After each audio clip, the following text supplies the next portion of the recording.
እንኳን አልቸኮልኩም ግን እንደው ጨንቆኛል። እሺ አመሰግናለሁ ምክረ አመሰግናለሁ መሪዎች ይሄን እድል ስለሰጣችሁኝ። እንግዲህ እግዚአብሔርን ቃል ከኔ ጋር ደግሞ እንማራለን ማለት ነው። መጽሐፍ ቅዱስ የያዛችሁ የዮሐንስ ወንጌል ምዕራፍ 5 ከቁጥር 1 ጀምሮ እስከ 15 ከዛም እያየን ወርታችን እንወርዳለን። በጌታ በኢየሱስ ክርስቶስ ስም አነባዋለሁ። በቤተሳይዳ የተደረገው ፈውስ ይላል። ከዚህም በኋላ የአይሁድ በዓል ነበረ። ኢየሱስም ወደ ኢየሩሳሌም ወጣ።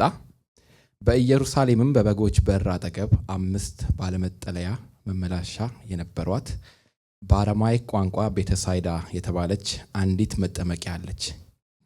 በእነዚህም መመላለሻዎች ውስጥ ብዙ አካለ ስንኩላን፣ አይነ ስውሮች፣ አንካሶች፣ ሽባዎች ይተኙ ነበር።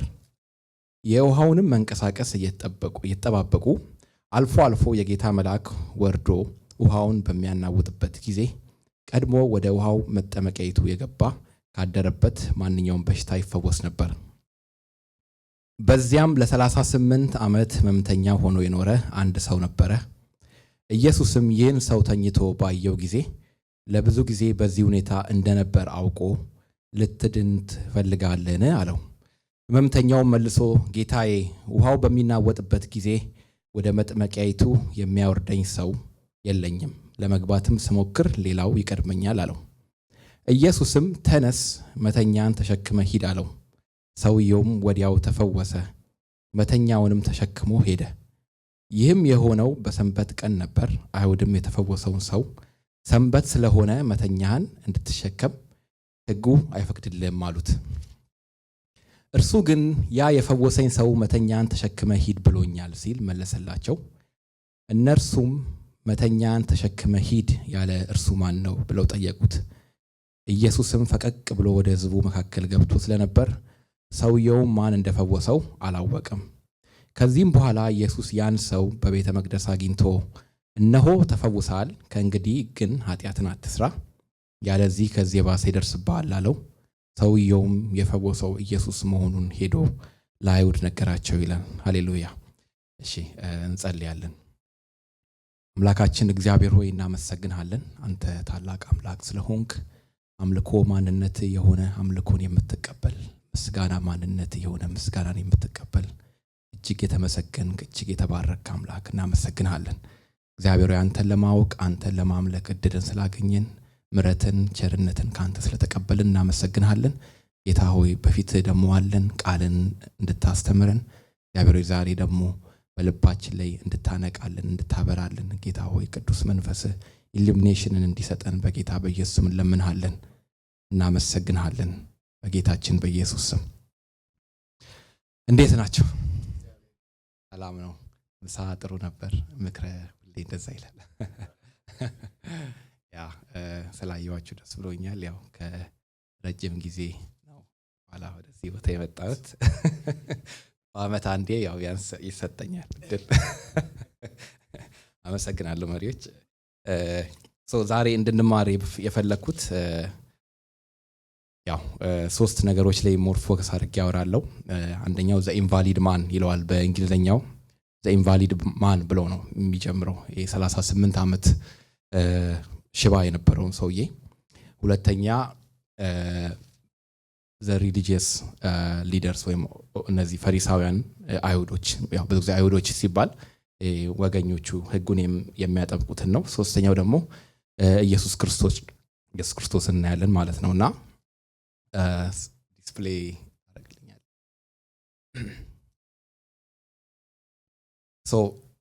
እንግዲህ ያው አይ ቲንክ ላስት ዊክ ሱኪም ስትናገር ነበር የዮሐንስ ወንጌል የተጻፈበት ዋና ዓላማ ኢየሱስ ክርስቶስ የእግዚአብሔር ልጅ እንደሆነ ሰዎች እንዲያውቁ ከዛ አምነውም ደግሞ በዛ ህይወት እንዲሆንላቸው ነውና እኛ ግን አሁን አማኞች ሆነን ኢየሱስ ክርስቶስ የእግዚአብሔር ልጅ ነው የሚለውን አይ ቲንክ ሁላችንም እናምናለን ብዬ አስባለሁ። ግን ያው ህይወት ረጅም ናት፣ የጽዮን ጉዞ ረጅም ነውና በዛ ውስጥ መበረታታት እንዲሆን መንቃት እንዲሆን ክርስቶስ የእግዚአብሔር ልጅ እንደሆነ እለት እለት ልንሰበክ እለት እለት ይህ ቃል በልባችን ላይ ሊቀመጥ ያስፈልገዋል። ምክንያቱም ያው ብዙ ልባችንን የሚያርዱ ልባችንን የሚያወርዱ ነገሮች አሉ በዚህ ምድር ስንመላለስና ሁሌም የክርስቶስን የበላይነት የክርስቶስን አምላክነት ባወጅን ቁጥር ክርስቶስ ጌታ እንደሆነ በልባችን ላይ በተናገርን በሾመን ቁጥር ያው እንግዲህ እንበረታታለን፣ እንታነጻለን፣ እንጸናለን እና ሐዋርያው ዮሐንስ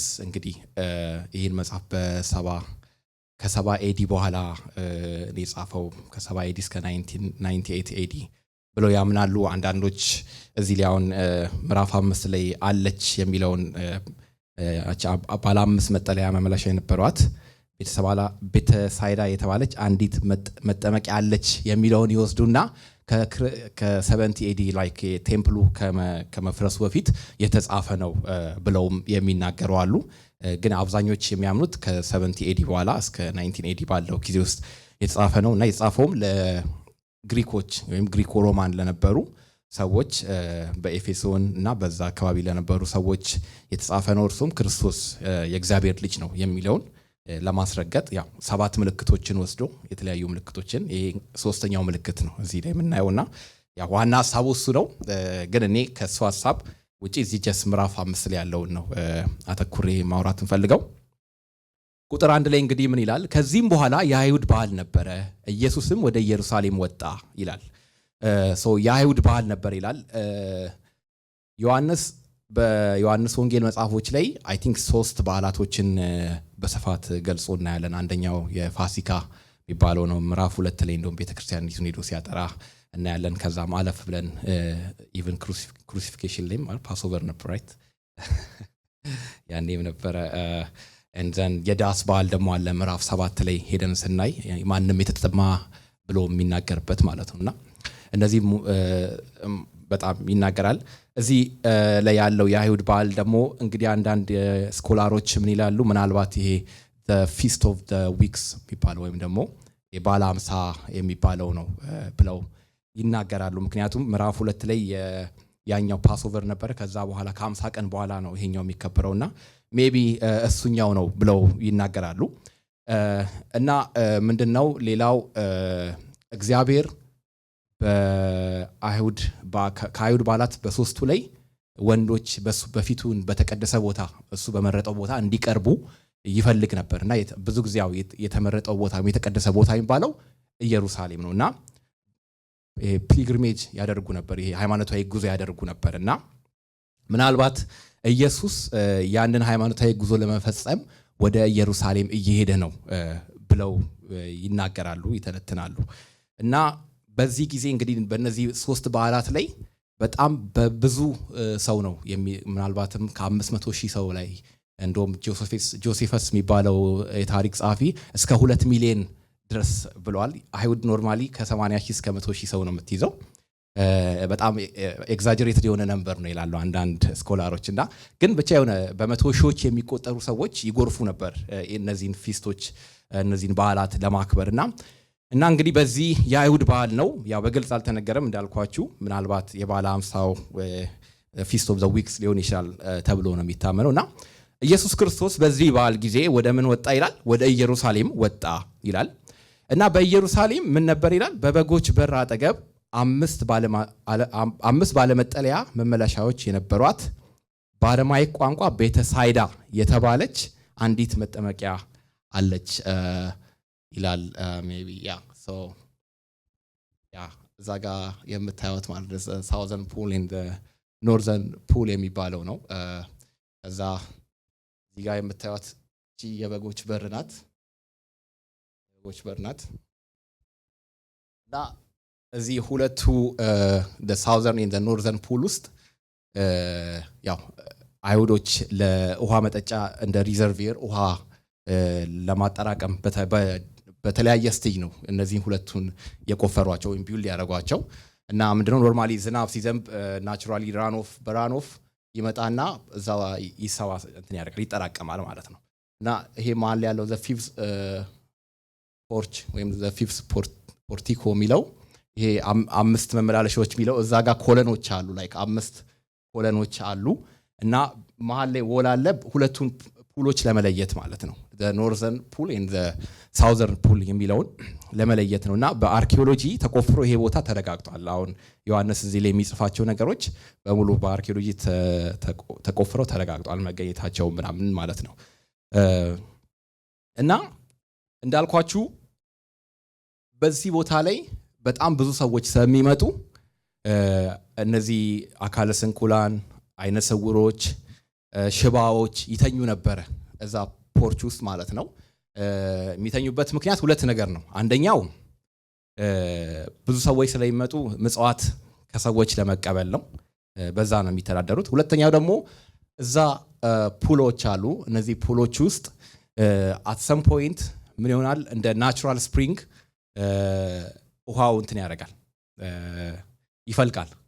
እና አሁን በእኛም ዘመን ምናልባት ብዙዎቻችሁ ኢትዮጵያ የነበራችሁ እዚህም ምናልባት ሊኖር ይችላል አላቅም። ብዙ ግን ኢትዮጵያ አሁን እኔ ናዝሬት ምናምን አባድር ምናምን የሚባል እንደዚህ ናቹራል ስፕሪንግ አለና ወይም ደግሞ አንዳንድ ሌላም ቦታዎች ላይ እንዲህ ሃይማኖታዊ ጉዞ ያደርጉና እንትን አለ አይደለ ላይክ እንፈወሳለን ምናምን ነገር ስፕሪንግ ምናምን ይሄ ነገር እኮ ሄደን ብንታጠብ ብንጠመቅ እንፈወሳለን የሚል እንደዚህ አይነት ቶት ነው አንዳንዶች ያላቸው ማለት ነው። እንደዚህ አይነት ይሄ ሪቹዋል ነገር ይፈጽማሉ ወይም ደግሞ የሆነ ሜር ብሊፍ ነገር ማለት ነው። በቃ የሆነ ስፕሪንጉ ያድነናል ብለው ያስባሉ። ይሄን ያልኩበት ምክንያት ምንድነው? ቀጣይ ምን ይላል? አልፎ አልፎ የጌታ መልአክ ወርዶ ውሃውን በሚያናውጥበት ጊዜ ቀድሞ ወደ መጥምቂያይቱ የገባ ካደረበት ማንኛውም በሽታ ይፈወስ ነበር የሚለው በኤርሊ ማኑስክሪፕት አልነበረም። በኤርሊ ማኑስክሪፕት ስላልነበረ ይሄ የተጨመረ ነው፣ ከጊዜ ወዲህ የመጣ ነውና የእግዚአብሔር መልአክ መጥቶ ያናውጣል የሚለው አልነበረም። በኤርሊ ማኑስክሪፕት ዮሐንስ ሲጽፈው አልነበረም። እና ሶ የሚታመነው ምንድነው? በቃ ይሄ ናቹራል ስፕሪንጉ ሲኖር በቃ የሆነ ነገር ሼክ ሲያደርግ ሪፕል ሲያደርግ በቃ ሄዶ እንትን ያለ ይፈወሳል የሚል እምነት ነበራቸው። ዝም ብሎ ጭፍን እምነት ልበለው፣ ጭፍን እምነት ነው። አይ ዶንት ኖ ምን ያህል ሰው ተፈውሶ ይሆን አላቅም፣ ግን እንደዚህ አይነት እምነት ነበራቸው። እና በዚህ ሁኔታ ውስጥ እያለ አንድ ሽባ እናያለን አይደለ? አንድ 38 ዓመት ሽባ የሆነ አንድን ሰው እናያለን ማለት ነው። ይህ ሰው በምን ሁኔታ ሽባ እንደሆነ በስንት ዓመቱ ላይ ሽባነቱ እንደጀመረው ወይም ደግሞ አካለ ስንኩልን እንዴት እንደሆነ ምንም የሚናገረው ነገር የለም። ኃጢአት ሰርቶ ይሁን የሚናገረው ነገር የለም። ግን ለስንት ዓመት ሽባ ነበር ይላል? 38 ዓመት ሽባ ነበረ ይላል። እና እንግዲህ ከሱ ውጪ ደግሞ ሌሎች ምን አይነት ሰዎች ነበሩ? አይነ ስውሮች ነበሩ፣ አንካሶች ነበሩ፣ አካለ ስንኩላን ነበሩ። እና ላይክ በጣም ብዙ መልቲቲዩድ የሆኑ ዲሴብል የሆኑ ሰዎች ናቸው በዛ ቦታ የነበሩት። እንዳልኳችሁ አንደኛ ውሃው ይፈውሳል የሚል እንትን ስላላቸው እምነት ስላላቸው እዛው እንትን ያደርጋሉ። ከዛ ውጪ ደግሞ በእንደዚህ አይነት ሃይማኖት ጉዞዎች ብዙ ሰዎች ስለሚመጡ እንትን ለመቀበል ነው ምንድነው ምጽዋት ለመቀበል እንደዚህ አይነት ቦታ ላይ ይቀመጡ ነበር ማለት ነው።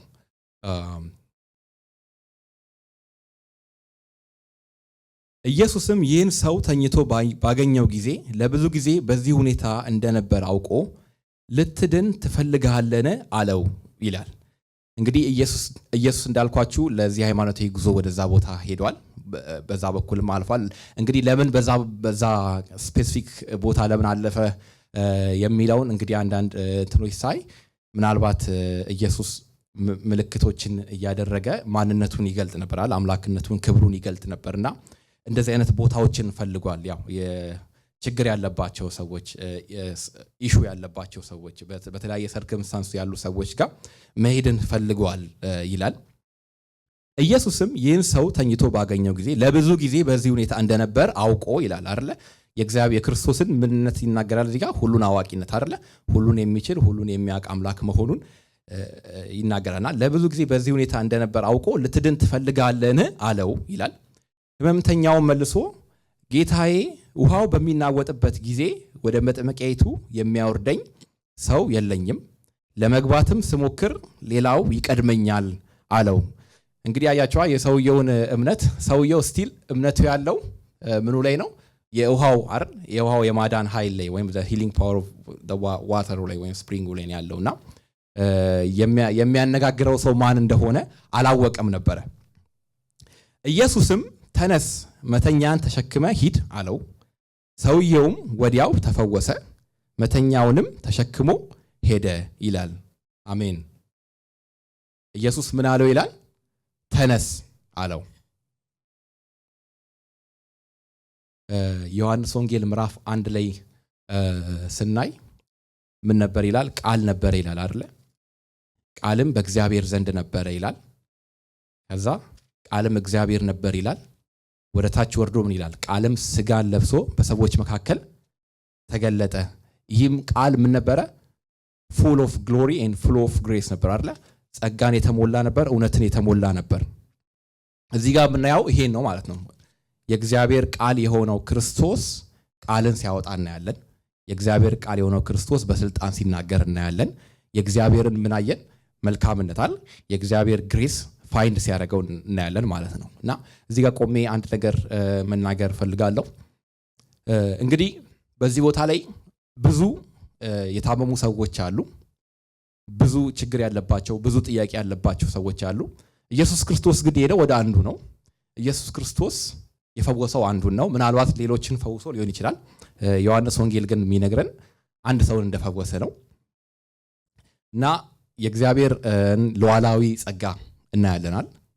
የእግዚአብሔርን ሉዓላዊ ጸጋ ላይክ ይህ ሰው አሁን ሌሎች ወደ ኋላ መለስ ብለብና የራሱ ስለ እምነታቸው ያዳናቸው ብዙ ሰዎች የተገለጹበት አለ። ኢቭን እዚህ ዮሐንስ ወንጌል ላይ ወደ ኋላ መለስ ብለን ብናይ እንትኑን ማየት ይችላል። አንተ ቃልን ብቻ ተናገር እንጂ አይደለ ብላቴና ይፈወሳል የሚል አለ።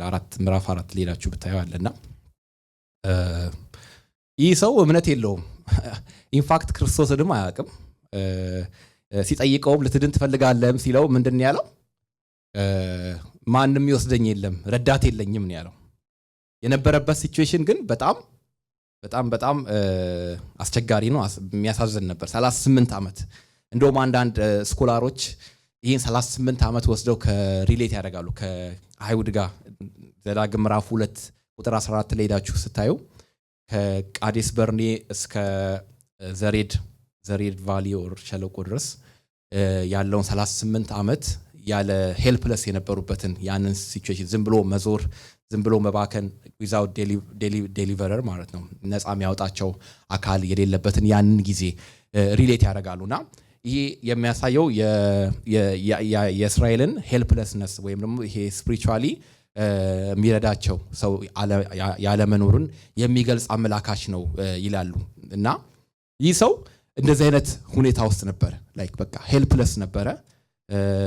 እምነቱ ሜር ላይክ ዝም ብሎ ድነት በማይገኝበት እንትን ላይ ነው 38 ዓመት በእንደዚህ አይነት ነገር ላይ ነው ያደረገው።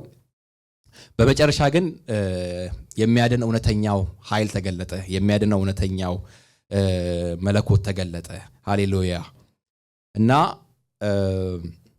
የእግዚአብሔር ፉል ግሬስ ሶቨርን ግሬስ የሆነው ማለት ሉዓላዊ የእግዚአብሔር ጸጋ ያንን ሰው አገኘው። እንዴት አናቅም፣ ለምን አናቅም። ግን እግዚአብሔር ምን ወሰደ? እዛ ጋር ኢኒሺዬሽን አለ። ክርስቶስ ኢኒሺዬሽንን ወሰደ። ምን ለማድረግ? የራሱን ክብር ለመግለጥ፣ የራሱን ስልጣን ለማሳየት። ሃሌሉያ። እሺ፣ ከዛም ኢየሱስ ተነስ፣ መተኛን ተሸክመ ሂድ አለው። ሰውየውም ወዲያው ተፈወሰ፣ መተኛውንም ተሸክሞ ሄደ። ይህም የሆነው በሰንበት ቀን ነበረ። አይሁድም የተፈወሰውን ሰው ሰንበት ስለሆነ መተኛን እንድትሸከም ሕጉ አይፈቅድልህም አሉት ይላል። ከዛ ቁጥር 11 ላይ እርሱ ግን ያ የፈወሰኝ ሰው መተኛን ተሸክመ ሂድ ብሎኛል ሲል መለሰላቸው ይላል። እነርሱ መተኛን ተሸክመ ሂድ ያለ እርሱ ማን ነው ብለው ጠየቁት። ኢየሱስም ፈቀቅ ብሎ ወደ ሕዝቡ መካከል ገብቶ ስለነበር ሰውየው ማን እንደፈወሰው አላወቀም። ከዚህም በኋላ ኢየሱስ ያን ሰው በቤተ መቅደስ አግኝቶ እነሆ ተፈውሰሃል፣ ከእንግዲህ ግን ኃጢአትን አትስራ፣ ያለዚያ ከዚህ የባሰ ይደርስብሃል አለው ይላል። እንግዲህ የመጀመሪያውን ሰው አይተናል። የመጀመሪያው ሰው he was helpless ብያቸዋለሁ። ለስንት ዓመት? ለ38 ዓመት ክርስቶስን አያውቅም ነበረ። ድነት የሚገኝበትን እውነተኛውንም መንገድ አያውቅም ነበረ። ግን ክርስቶስ አገኘው፣ ክርስቶስ ፈወሰው፣ ፊዚካል ሆልነስ ሰጠው። ሁለተኛው የምናያቸው ደግሞ አሉ ሪሊጂየስ ኦቶሪቲ ያላቸው ቃሉን የሚያውቁ ናቸው። ወደታች ወረድ ብለን በኋላ እናያለን። ሕጉን ያውቃሉ፣ ቃሉን ያውቃሉ። ከቃሉ ውስጥ ክርስቶስን ማግኘት ነው ያልቻሉት። መሲህ እንደሚመጣ ያምናሉ፣ ያውቃሉ። ግን ስቲል የመጣውን መሲህ ሚስ አድርገዋል፣ ሪኮግናይዝ አላደረጉም። ሶስተኛ የምናየው ክርስቶስ ነው። ክርስቶስ የእግዚአብሔር ሙሉ ኃይል፣ የእግዚአብሔር ሙሉ ስልጣን የተገለጠበት ቃሉን ፕራክቲስ ያደረገ ከእግዚአብሔር ጋር ያለውን ህብረት እና ዩኒቲ የገለጠና ያሳየ ነው እና የእነዚህን ሰዎች መንፈሳዊ ድንዛዜ ወይም ደግሞ እውርነታቸውን የምታዩት 38 ዓመት እንግዲህ እዛ ጋር ሲቀመጥ ዴፊኒትሊ ያውቁታል ተብሎ ነው የሚታመነው ይህን ሰው ማለት ነው። ግን ሲፈወስ ከፈውሱን አይተው እግዚአብሔርን ከማክበር ያደረጉት ነገር ምንድነው? ሕግን ጥሰሃል ነው ያሉት።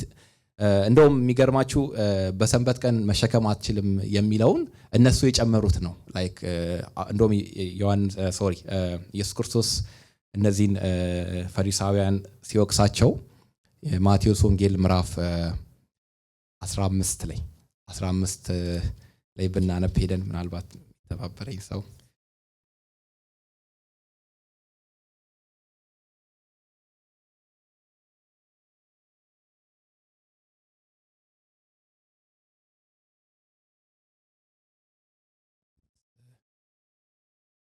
ቁጥር 1 ጀምሮ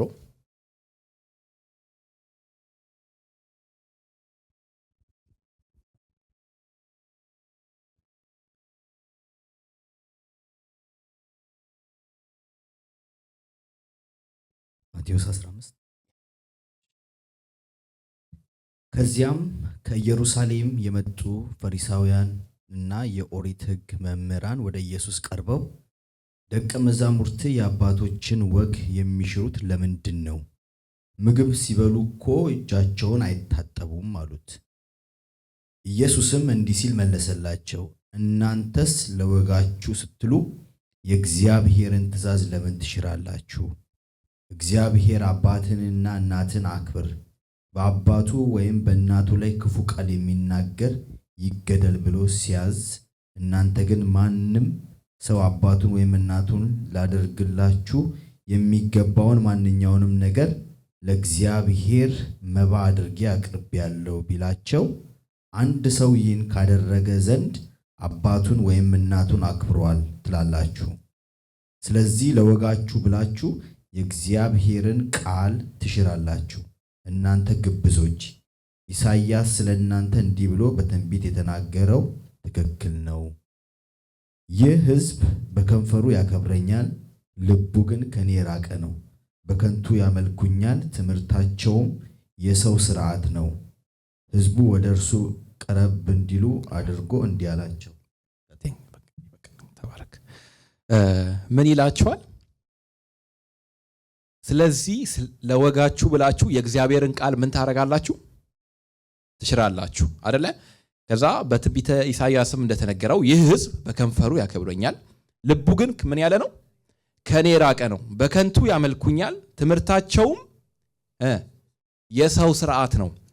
እነዚህ ናቸው በቃ አይሁዶች ወይም ፈሪሳውያን ኢየሱስ ክርስቶስ ሲገልጻቸው እንደዚህ ናቸው። የሃይማኖት መልክ ያላቸው የልባቸው ኢንክሊኔሽን ግን ከክርስቶስ የራቀ አይደለ? የትም የእግዚአብሔርን ቃል በምን የሚሽሩ? በወግ። አሁን እዚህ ጋር የሚገርማችሁ ሰንበት ስለ ሰንበት የተገለጸው ትንቢተ ኤርሚያስ ላይም አለ። መሸከም የሚለውን በርደን አታድርጉ የሚል አለ። ግን ያ ምንድነው? ቴምፕል ውስጥ ይነግዳሉ እና በሰንበት ቀን ተሸክመው ይመጣሉ። ወደ እንደ ማርኬት ፕሌስ ያደርጉታልና ተሸክመው ይመጣሉ እና ትንቢተ ኤርሚያስ ላይ ምንድነው የሚላቸው? አይ አትሸከሙ፣ በሰንበት ቀን አትስሩ፣ በሰንበት ቀን አትነግዱ፣ በሰንበት ቀን እግዚአብሔርን አርፋችሁ አምልኩ ነው። አሁን እዚህ ጋር ምንድነው እነሱ ከቃሉ ውጭ የጨመሩት ወግ ምንድነው? በሰንበት ቀን ምንም ነገር መሸከም አይቻልም ብሎ ነው። ግን የተባለው በመቅደስ ውስጥ ለንግድ ስራ ምናምን የሚሆን መሸከምን ነው ቃሉ የሚናገረው። ኢቭን እንደ ማስጠንቀቂያም ነው። ምክንያቱም እግዚአብሔርን ማምለክ ትተው እነሱ ወደ ሌላ ነገር ውስጥ ስለገቡ ነው። እና ይሄ አሁን እዚህ ላይ የተባለው በሰንበት ቀን መተኛን መሸከም የሚለው ራሳቸው የጨመሩት ነው። ላይክ እንደ ወግ ራሳቸው የጨመሩት ነው። የሙሴ ሕግ ላይም ያለም አይደለም፣ መጀመሪያ የተሰጣቸውም ትእዛዝ አይደለም። ግን እነዚህ መምህራኖች ምን አድርገዋል?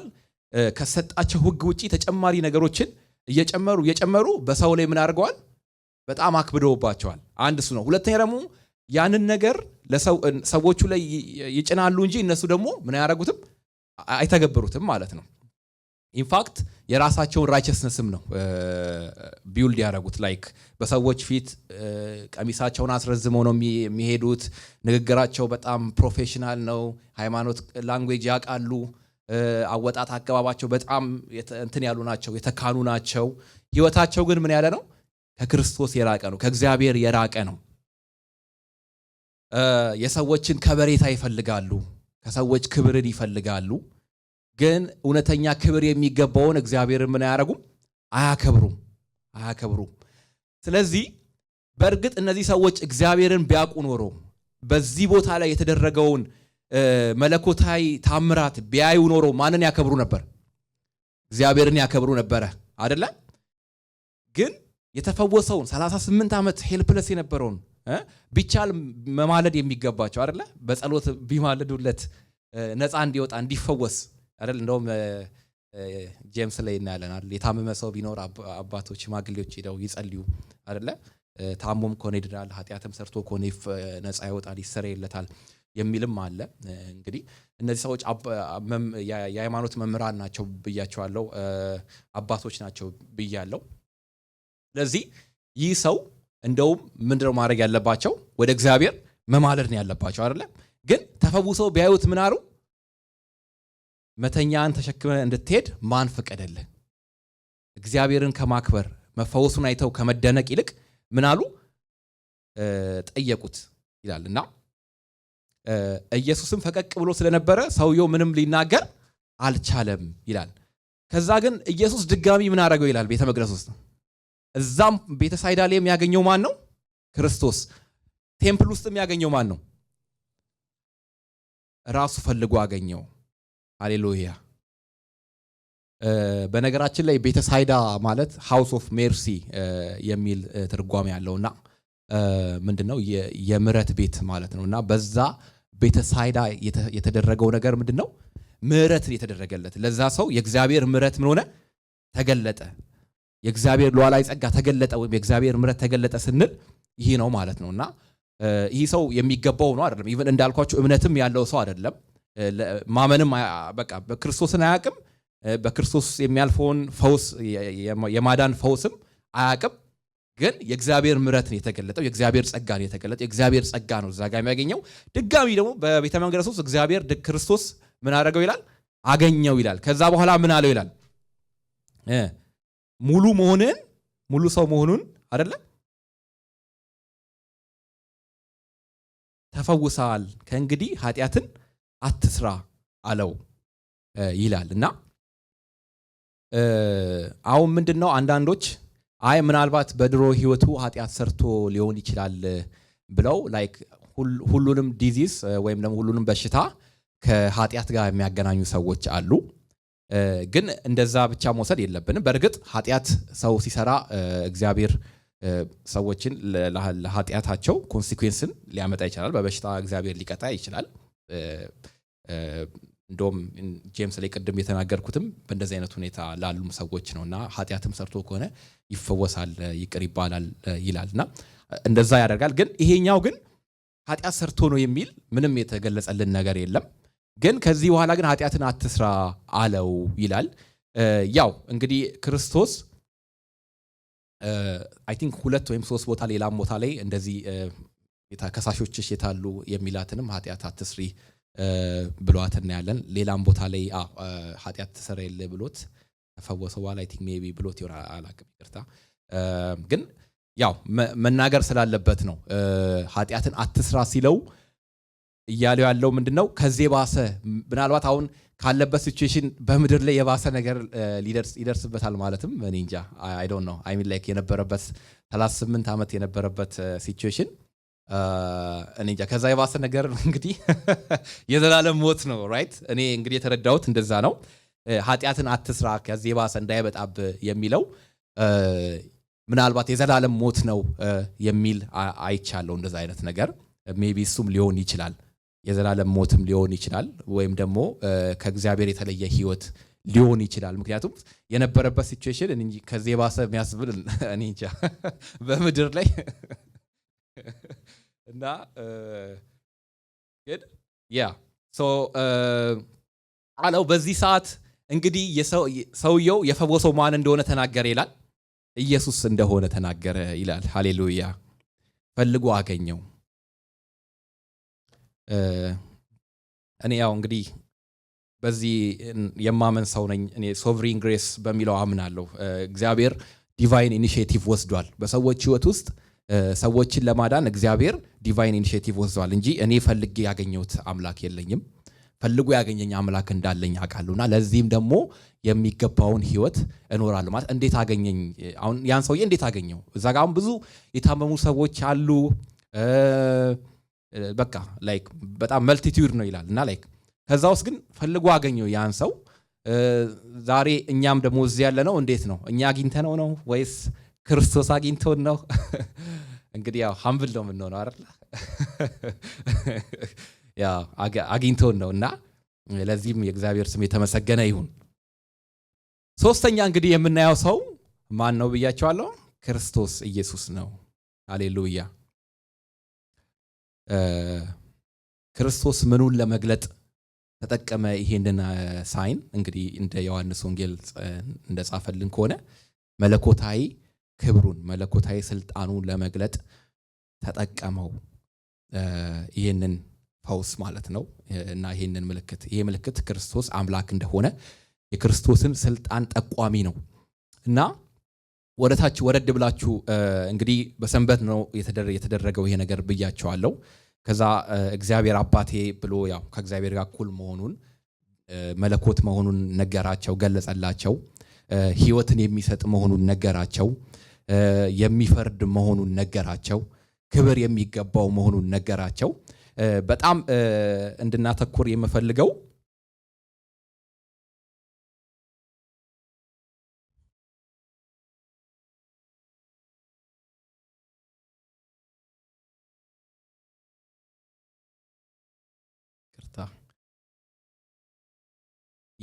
ቁጥር 19 ጀምሮ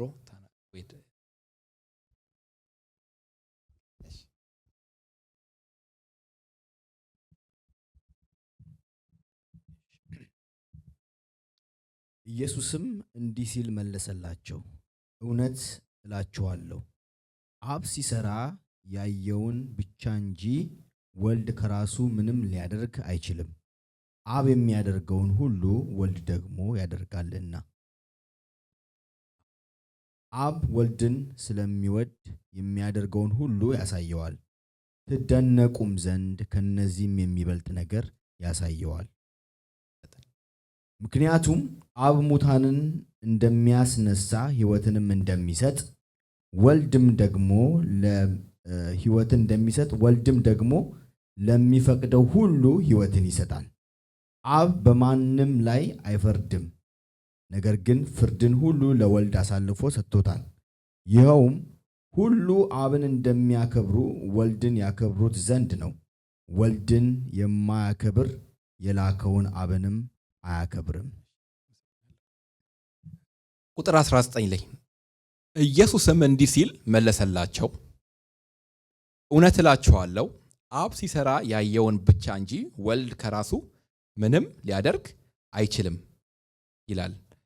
ያው ከላይ ከፍ ብዬ እንግዲህ ያው ኢየሱስ መሆኑን ሲነገራቸው ያው ኢየሱስን ወደ መክሰስ ነው ሄዱት አይደለ? እንዴት በሰንበት እንዴት እንደዚህ አይነት ነገርን ታደርጋለህ ብለው ኢየሱስን ማስንዶም እስከዚህ ምዕራፍ ድረስ ኢየሱስ ክርስቶስን ይጠራጠሩት ነበር። እውነተኛው መሲህ እሱ ነው አይደለም በሚል ከዚህኛው ምዕራፍ ጀምሮ ከቁጥር ከቻፕተር 5 ጀምሮ ግን ኢየሱስን በገሃድ ማሳደድ ውስጥ ነው የገቡትና ኢየሱስም አባቴ እስካሁን እየሰራ ነው፣ እኔም ደግሞ እሰራለሁ አላቸው።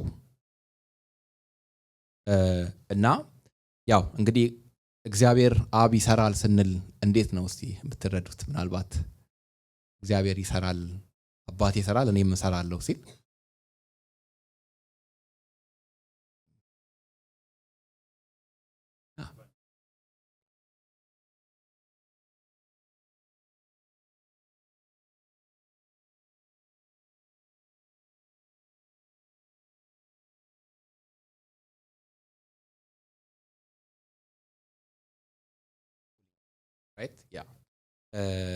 እግዚአብሔር እስካሁን ድረስ ምን ያደርጋል? ይሰራል። ሰስቴን አድርጎ ያለው ዓለምን ዩኒቨርስን ሰስቴን አድርጎ ያለው ማን ነው? እግዚአብሔር ነው። ኢየሱስም በስልጣኑ ቃል ደግፎ ይዟል ይላል ቆላስያስ ላይ ያለውን ቃልና ራሱን ከእግዚአብሔር ጋር በዚህ ሁኔታ እኩል ስላደረገ ምን አደረጉት? እየተሳደብክ ነው አይደለ ማለት ጀመሩ። ከዛ ግን ወረድ ብሎ የሚለው ቁጥር 19 ላይ ኢየሱስም እንዲህ ሲል መለሰ፣ እውነት እላችኋለሁ አብ ሲሰራ ያየውን ብቻ እንጂ ወልድ ከራሱ ምንም ሊያደርግ አይችልም። አብ የሚያደርገውን ሁሉ ወልድ ያደርጋል። ይህ የሚናገረው ምንድነው? እግዚአብሔር በክርስቶስ ኢየሱስ ሆኖ በምድር ላይ የልቡን ሐሳብ የእግዚአብሔርን ፈቃድ ሊፈጽም ክርስቶስ በምድር ላይ አለ አይደለ? መልካምን ስራ ሲያደርግ ስናይ፣ ኃጢአትን ሲያስተሰርይ ስናይ፣ ሲፈውስ ስናይ፣ ሰዎችን ነፃ ሲያወጣ ስናይ ይህ የማን ሐሳብ ነው? የእግዚአብሔር ሐሳብ ነው። ስለዚህ እግዚአብሔር አብና እግዚአብሔር ወልድ ምን አላቸው ይላል? አንድነት አይደል? የሐሳብ አንድነት፣ የሥራ አንድነት አላቸው፣ ዩኒቲ አላቸው ማለት ነው። ይህንን እግዚአብሔርን በእርግጥ እነዚህ ሰዎች ቢያውቁ ኖሮ የእግዚአብሔር የልቡ ሐሳብ ምን እንደሆነ ቢያውቁና ቢረዱ ኖሮ ይህንን ስራ ምን አያደርጉም ነበር? አይቃወሙም ነበር። ምክንያቱም መልካም ስራን ያደረገው ኢየሱስ እዛ ጋር ያደረገው ሰውየውን ካለበት ሲቹዌሽን ከነበረበት ሰርከምስታንስ ነፃ ነው ያወጣው አይደለ? ለዚህ ምን አላቸው? እናንተ እንደውም እግዚአብሔርን ምን አትሉም? አታቁም። እግዚአብሔር በእናንተ ህይወት ውስጥ የለም ይላቸዋል ማለት ነውና እዚህ ጋር እጨርሳለሁ። እናንተንም ያው ብዙ ነው በጣም ብንሄድ ሰዓት አይበቃንም። እውነት ለመናገር በጣም ብዙ ነገር አለ መከፋፈል የምንችለው እና ልናገር የምፈልገው ነገር ግን ምንድነው? እነዚህ ሰዎች በእርግጥ እግዚአብሔርን ቢያውቁ ኖሮ እንደ ቃሉ ክርስቶስን ከቃሉ ፈልገው ቢያውቁት ኖሮ ክርስቶስ የሚሰራውን ስራ ምን ያደርጉም ነበር? አይቃወሙም ነበር። ግን እነሱ የሚፈልጉት ምንድነው? እውነተኛው የእግዚአብሔር ቃል እያለ የራሳቸውን ምንድነው የሚያደርጉት? ወግ ነው የሚያስቀምጡት። እውነተኛው የእግዚአብሔርን ቃል መከተልና ፎሎ ማድረግ ትተው የራሳቸውን ክብር ነው የሚፈልጉት። ሰልፍ ራይቸስነስ ነው የሚያስቀምጡት። ስለዚህ እግዚአብሔርን በምንም ታምር ምን ሊያደርጉት አይችሉም? ሊያውቁት አይችሉም። ኖርማሊ ሁሉም ሰው በእርግጥ ምናምነው ነገር አለ። ያው እንደ አባቶቼ ስፒሪቹዋሊ ሰው ምንድነው? ዲሴብል ነው ብዬ አምናለሁ። ምን ማለት ነው? ማይንዱ ዲፕራይቭድ ነው። ሞራሊ እግዚአብሔርን ሊያውቅ አይችልም አንድ ሰው። ፊዚካል ግን አቢሊቲ አለው። ምን ማለት ነው? አሁን ለምሳሌ እዚህ ጋር ክርስቶስ ያደረገውን ስራ አይተው መምጣት ይችላሉ ወደ እግዚአብሔር አይደለ? የክርስቶስን ትምህርት አይተው መምጣት ይችላሉ። የክርስቶስን ፈውስ አይተው ወደ እግዚአብሔር መምጣት፣ ያ ፊዚካል አቢሊቲ ያላቸው። ሞራል ዲስኤቢሊቲ ግን ያው እሱ እግዚአብሔር ብቻ በመንፈሱ የሚያነቃው ነገር ነውና ያንም ለማድረግ ግን አይፈልጉም። ምክንያቱም ስራቸው ጨለማ ስለሆነ ወደ ብርሃን መምጣት አይፈልጉም። ምክንያቱም በብርሃን ምናቸው ስለሚገለጥ፣ ስራቸው ስለሚገለጥ ማለት ነው። ስለዚህ ሶስት ሰዎችን ያሳየዋችሁ።